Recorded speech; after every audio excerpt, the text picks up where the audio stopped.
ಕಾರಿನಲ್ಲಿ ಸ್ಟಂಟ್ ಮಾಡಲು ಹೋಗಿ 300 ಅಡಿ ಕಂದಕಕ್ಕೆ ಬಿದ್ದು ಯುವಕನೊಬ್ಬ ಗಂಭೀರವಾಗಿ ಗಾಯಗೊಂಡ ಘಟನೆ ಮಹಾರಾಷ್ಟ್ರದಲ್ಲಿ ನಡೆದಿದೆ. ಗಂಭೀರ ಗಾಯಗೊಂಡ ಯುವಕನನ್ನ ಕಾರಾಡ್ ಗೋಲೇಶ್ವರದ ನಿವಾಸಿಯಾಗಿರುವ 20 ವರ್ಷದ ಸಾಹಿಲ್ ಜಾಧವ್ ಎಂದು ಗುರುತಿಸಲಾಗಿದೆ. ಬುಧವಾರ ಸಂಜೆ 4 ಗಂಟೆ ಸುಮಾರಿಗೆ ಅಲ್ಲಿನ ಟೇಬಲ್ ಪಾಯಿಂಟ್ ಅನ್ನುವಲ್ಲಿಗೆ ಬಂದು 5 ಮಂದಿ ಯುವಕರ ಗುಂಪೊಂದು ಈ ಪ್ರದೇಶಕ್ಕೆ ಕಾರ್ನಲ್ಲಿ ಬಂದಿದೆ. ಈ ವೇಳೆ ಸಾಹಿಲ್ ಕಾರ್ನಲ್ಲಿ ಸ್ಟಂಟ್ ಮಾಡಲು ಯತ್ನಿಸಿದ್ದಾನೆ. ಮಳೆಯ ಪರಿಣಾಮ ಹುಲ್ಲುಗಳು ಜಾರ್ತಾ ಇದ್ದುದರಿಂದ ಕಾರು ನಿಯಂತ್ರಣ ತಪ್ಪಿ ಬೆಟ್ಟದ ಅಂಚಿಗೆ ಜಾರಿಕೊಂಡು ಬಂದು 300 ಅಡಿ ಆಳದ ಕಂದಕಕ್ಕೆ ಉರುಳಿ ಬಿದ್ದಿದೆ. ಮೊದಲು ಕಾರ್ನಲ್ಲಿ 4 ಕುಳಿತಿದ್ದು ರೀಲ್ಸ್ಗಾಗಿ ವಿಡಿಯೋ ಮಾಡಲು 4 ಕಾರಿನಿಂದ ಇಳಿದಿದ್ದಾರೆ. ಸಾಹಿಲ್ ಮಾತ್ರ ಕಾರಿನಲ್ಲಿ ಸ್ಟಂಟ್ ಮಾಡಿದ್ದಾನೆ. ಇತ್ತ ಸ್ನೇಹಿತರು ವಿಡಿಯೋ ಮಾಡ್ತಾ ಇದ್ದಂತೆಯೇ ನಿಯಂತ್ರಣ ಕಳೆದುಕೊಂಡಂತಹ ಕಾರು ಗೆಳೆಯರ ಕಣ್ಣೆದುರೇ ಕಂದಕಕ್ಕೆ ಉರುಳಿದೆ.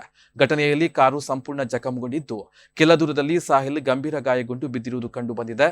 ಸ್ನೇಹಿತರ ಸಹಾಯದಿಂದ ಸಾಹಿಲ್ನನ್ನ ಕರಾಡ್ನಲ್ಲಿರುವ ಆಸ್ಪತ್ರೆಗೆ ದಾಖಲಿಸಿ ಚಿಕಿತ್ಸೆಯನ್ನು ನೀಡಲಾಗ್ತಾ ಇದೆ. ಸದ್ಯ ಈ ವಿಡಿಯೋ ಸಾಮಾಜಿಕ ಜಾಲತಾಣಗಳಲ್ಲಿ ಭಾರಿ ವೈರಲ್ ಆಗ್ತಾ ಇದ್ದು ಆಕ್ರೋಶ ವ್ಯಕ್ತ ಆಗಿದೆ.